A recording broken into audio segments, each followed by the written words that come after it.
Mirá estos rostros. Moisés Caicedo, el corazón del Chelsea y el mejor centrocampista defensivo del mundo. William Pacho, la gran muralla del PSG y uno de los centrales más temidos de la élite. Piero Hincapié, la fortaleza y versatilidad del Arsenal de Mikel Arteta. Ener Valencia, el goleador histórico que conoce cada estadio mundialista. Esto es más que una lista de nombres, es la base de la generación dorada de Ecuador que jugará el Mundial en 2026. Y a pesar de estar llena de figuras importantes, está dotada de características que han catapultado a los futbolistas ecuatorianos a las más altas esferas del fútbol. Garra, hambre y un equilibrio que da miedo. Pero la historia de cómo Ecuador llegó a convertirse en un país que nutre a los equipos más poderosos del mundo, en una selección que puede hacerle frente a cualquier oponente, y en el equipo que puede escribir su nombre como la gran revelación del próximo mundial, no se trata de suerte. Porque esta es una historia de reinvención, de planeación y de cómo aprendieron a escribir su destino con sus propias manos. Todo comenzó en 2018. Después de terminar en el octavo puesto en la clasificación mundialista de la Conmebol y quedarse fuera del Mundial de Rusia, Francisco Egas ganó las elecciones para convertirse en el nuevo presidente de la Federación Ecuatoriana de Fútbol. Su elección marcaba el final de la era Chiriboga-Villasís, en la que Luis Chiriboga y Carlos Villasís habían fungido como presidente y vicepresidente respectivamente desde 1998. Con ellos al mando, Ecuador había conseguido su primera clasificación a un mundial, el de Corea-Japón 2002. Sin embargo, la implicación de Chiriboga en el FIFA Gate en 2015 y su posterior sentencia por lavado de dinero habían marcado una de las crisis institucionales más profundas en la historia del deporte sudamericano. Perderse el mundial solo fue el punto de quiebre para exigir un cambio en el fútbol ecuatoriano. Con la llegada de Gas, se presentó el plan estratégico FEF 3A0 en 2020, el cual planteaba una transformación organizacional, cultural y futbolística en Ecuador a 10 años, que consistía en 5 pilares fundamentales que se implementarían de inmediato: gobernanza y cumplimiento, selecciones nacionales, infraestructura, desarrollo y fortalecimiento del fútbol, gestión administrativa y comercial. Fue así como comenzó la transformación del fútbol ecuatoriano. Se buscaba eliminar el factor suerte que muchos señalaban y extender el dominio de sus equipos. Uno de los grandes estigmas venía de sus condiciones topográficas, porque durante años los críticos afirmaron que Ecuador solo ganaba gracias a la altitud de Quito, situada a 2.850 metros sobre el nivel del mar. Pero el plan buscaba derribar ese argumento, y en este ciclo, Ecuador demostró que ya no son un equipo de solo un recurso. Han evolucionado de un equipo que defiende la montaña a una máquina adaptable que puede controlar la cancha en cualquier clima, desde el calor de Barranquilla hasta las ollas de presión de Europa. Y por eso están invictos desde septiembre de 2024. Todo esto sucedió contra todo pronóstico y tomó a todos por sorpresa. Así es como el Mundial de 2026 tendrá un serio problema con Ecuador, aunque la realidad es que estuvieron cerca de quedar fuera del torneo por otros motivos. Se trata de un hombre en particular. Después de la Copa América de 2024, donde fueron eliminados en cuartos de final, Ecuador decidió separarse de su entrenador, Félix Sánchez. El hombre con quien lo reemplazaron causó debate: Sebastián Becasese. Se decía que no tenía experiencia como entrenador a nivel internacional absoluto. De hecho, nunca jugó a nivel profesional. Pero Becasese tenía un secreto. Tenía uno de los nombres más brillantes del fútbol actual detrás de él. Su mentor siempre ha sido el legendario Marcelo Bielsa. De niño, su padre lo llevaba a ver los entrenamientos de Bielsa, donde se convirtió en un obsesivo autodidacta, devorando todos los libros y cuadernos para comprender el arte de la presión alta y la verticalidad. Había aprendido el oficio con un entrenador sudamericano de renombre. Para 2010 ya era asistente de Jorge Sampaoli. Para 2014 formó parte de la selección chilena como segundo entrenador, guiando a Chile al Mundial de 2014. Formó parte de la selección chilena que ganó el oro y el título de la Copa América 2016. Aquella carrera con la selección chilena de 2014 no fue solo un trabajo para Becasese, fue su laboratorio.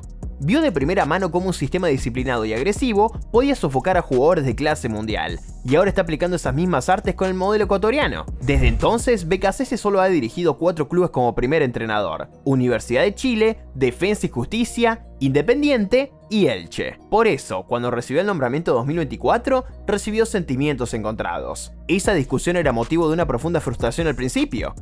A Ecuador le descontaron 3 puntos tras el uso de documentos forjados para falsificar la inscripción de Byron Castillo en la fase clasificatoria anterior. Imagínense, todos los demás equipos de la fase clasificatoria comenzaron con 0 puntos y Ecuador ya tenía -3, lo que significaba que ya perdía un partido. La controversia fue profunda. El Tribunal de Arbitraje Deportivo, o TAS, finalmente concluyó que Castillo nació en Tumaco, Colombia, en 1995, no en Playas, Ecuador, en 1998. Las consecuencias legales fueron un ancla de 3 puntos atada a sus pies incluso antes de comenzar la carrera. Pero ese -3 no fue una sentencia de muerte, fue combustible. BKC entró en una sala donde no había margen de error. Cada partido se convirtió en una final, y esa presión forjó una mentalidad de partir a cero que convirtió al equipo en una unidad inquebrantable. Lo que sucedió fue que BKC comenzó a hacer magia. Terminaron segundos en la clasificación sudamericana por delante de Brasil y solo por detrás de Argentina. Perdieron solo 2 veces en toda la fase clasificatoria. Esas 2 derrotas fueron a domicilio contra los 2 grandes, Brasil y Argentina. Ambas derrotas terminaron 1-0. Claramente esto no fue suerte. BKC estaba construyendo un sistema que había convertido a Ecuador en uno de los equipos tácticamente más sólidos del continente sudamericano. Desde el nombramiento de BKC, solo recibieron 2 goles en 12 partidos de clasificación. Permitieron solo 5 goles en toda la campaña clasificatoria. De nuevo, esto no fue suerte, fue la recompensa de un sistema. Su plan de juego es único, a menudo malinterpretado. Con BKC, Ecuador se ha convertido en un maestro del bloque bajo. Defienden y cubren espacios primero antes que nada. Esto es lo que lo condujo a esa solidez defensiva con la baja cantidad de goles recibidos. Operan con 2 líneas de 4 jugadores tan precisas que impiden cualquier progresión central. Son una trampa táctica. Invitan al rival a presionar alto solo para cerrarse bruscamente y lanzar transiciones a la velocidad de un rayo. La contrapartida es la misma palabra. Para muchos, Ecuador, bajo la dirección de BKC, se había convertido en un equipo de contraataque. De los equipos sudamericanos clasificados al Mundial, Ecuador fue el que menos goles marcó, junto con Paraguay. Pero claro, el objetivo no es necesariamente marcar goles con este equipo, y menos en una clasificación sudamericana. El objetivo es ganar partidos. Es porque BKC pertenece a una clase de entrenadores en decadencia que creen en la defensa primero. Es la defensa la que gana títulos a largo plazo. La idea no es simplemente jugar un fútbol de ataque atractivo, sino de ser lo más efectivo posible. Los números hablan de una defensa celosa. En su histórica racha, acumularon más de 10 porterías a cero en 12 partidos, demostrando que si bien no son los ganadores del concurso de belleza del fútbol, son los rompecabezas más difíciles de resolver para cualquier delantero. Y con el perfil de jugadores que tiene, es el plan adecuado, porque es imposible hablar de Ecuador ahora mismo sin mencionar a los elementos que hacen que el sistema funcione, y nadie más grande que Moisés Caicedo. Llega a 2026 no solo como una estrella, sino como un gigante estadístico. En el Chelsea ha sido consistentemente el primero de la Premier League en total de entradas e intercepciones, lo que lo convierte en el destructor más efectivo del fútbol inglés. Un caballo de batalla, una unidad, pero para Ecuador es aún más. Es el corazón del equipo, ya sea actuando como un pivote simple o como parte de un doble pivote en un estado hostil. Su capacidad para anticipar el peligro segundos antes de que ocurra permite al resto del equipo jugar con total libertad táctica. El rol de Caicedo en la selección nacional no es solo romper el juego, sino ser el ancla. Con Moy, la discusión gira en torno a uno de los mejores mediocampistas defensivos del mundo. En Ecuador desempeña un doble papel. Además de desarticular los ataques rivales, cuando Ecuador juega contra equipos que, con todo respeto, se consideran rivales más débiles, el rol de Caicedo cambia al de ancla. La pantalla cubre, pero al mismo tiempo es la línea defensiva que mantiene el juego en marcha. Cuando Ecuador juega contra los grandes equipos del continente, Caicedo suele jugar en un sistema de mediocampo de 2 pivotes junto a Jordi Alcibar o Denil Castillo. Y si alguien se atreve a retrasarlo e ignorarlo, castiga. Caicedo ha desarrollado un disparo letal de larga distancia, capaz de encontrar la escuadra desde 30 metros. Un recurso útil cuando el juego se atasca en el último tercio. En cualquier caso, el rol de Caicedo en el equipo tiene un efecto dominó que se extiende a otras áreas de la plantilla. Es su juego como mediocampista lo que permite a los laterales como Pervis Estupiñán avanzar al ataque. ¿Por qué? Porque saben que, en cuanto pierden la posesión o dejan espacios, Caicedo está ahí para cubrir o cerrar huecos. Pero no es solo Caicedo el que hace que este equipo funcione. Una gran razón por la que Ecuador se ha vuelto tan dura defensivamente es que cuenta con una sólida selección de centrales. Son jugadores como Piero Hincapié, una bestia, un tanque. Llegó a la Premier League con el Arsenal y no ha tenido problemas para adaptarse al físico de la liga más exigente del mundo. Puede jugar de lateral izquierdo, de central, incluso en defensa de 3 o de carrilero. Entre los jugadores en activo, solo Caicedo y Estupiñán tienen más partidos internacionales que Hincapié con la selección nacional. Arteta no usó la palabra guerrero a la ligera. Ha elogiado Hincapié por aportar una intensidad, físico y emoción al campo que puede elevar a todo en la línea defensiva. Es un jugador que prospera al límite. Lo que hace que esto sea aún más increíble es que solo tiene 23 años. Ya ha jugado 50 veces con la Tri, pero la suma es enorme. Su calidad siempre está a la vista, independientemente de quién sea el rival para Hincapié. Representó a Ecuador en el Mundial de 2022, también representó a Ecuador en la Copa América de 2024, y a pesar de ser eliminado en cuartos de final por el eventual campeón Argentina, Hincapié logró ser elegido dentro del mejor equipo de la Copa América. Es un guerrero. Acompaña a la dupla defensiva más temida de Europa y lucha por cada balón. A veces parece demasiado agresivo y juega cerca del borde, pero así es como es, un hombre que no se acobarda ante ningún desafío. Un ganador además. Fue una pieza clave de la temporada 2023-2024 del Bayer Leverkusen, donde ganaron la Bundesliga invictos y también de la DFB Pokal. Es increíblemente tanto el presente como también el futuro para Ecuador, junto a otro de los mejores centrales del país en la actualidad. A diferencia de Hincapié, el ascenso de William Pacho a la selección nacional no fue explosivo, este fue cuidadosamente elaborado. Pacho formó parte de la selección ecuatoriana en el Mundial de 2022, pero no jugó ni un solo partido. Desde su debut en 2023 no ha mirado atrás. Al verlo jugar con Hincapié, es fácil entender por qué BKC se confía en la dupla. Se complementan. Mientras que a Hincapié le encanta entrar con fuerza y ser agresivo con los atacantes, William Pacho es el central que además maneja el balón con calma. La disciplina de Pacho es quirúrgica. Fue una estrella en la temporada 2024-2025 del triplete del PSG. En el ambiente de alta intensidad de la Champions League, promedió 6,1 recuperaciones de balón por partido sin recibir una sola tarjeta amarilla o roja en 900 minutos de juego. Es la definición de agresión controlada. Entre los centrales de la Ligue 1, fue el primero en precisión de pase, lo que significa que no solo bombardea pases por placer, es el arte de encontrar al rival. Su precisión alcanza un asombroso 94,4%. No se limita a despejar el balón, sino que inicia el ataque utilizando precisos pases diagonales de media y larga distancia para superar por completo el mediocampo rival. Además, está la propia naturaleza del jugador. Es rápido, muy rápido.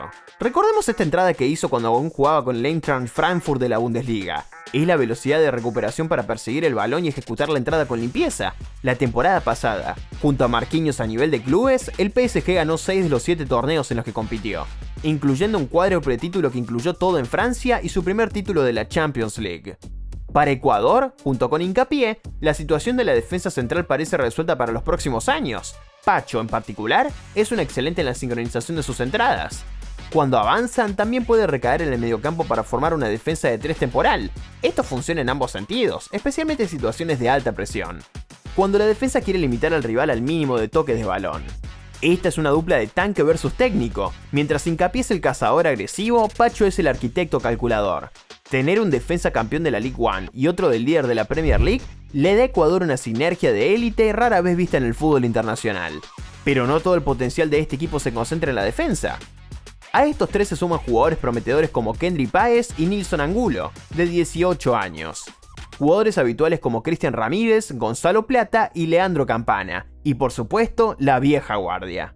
Todo este talento proviene de una sola fuente, la cantera del Independiente del Valle. Independiente se ha convertido en el principal centro de atención para los ojeadores europeos, invirtiendo fuertemente en una cantera que prioriza la inteligencia táctica y la disciplina profesional sobre la potencia física. Angulo es el contrapunto directo y explosivo de la estructura de Ecuador. Tras su traspaso al Sunderland por 17 millones de euros, ha estado aterrorizando a los laterales con un alto promedio de regates exitosos por partido, aportando la imprevisibilidad necesaria para descifrar las defensas más concentradas del mundo.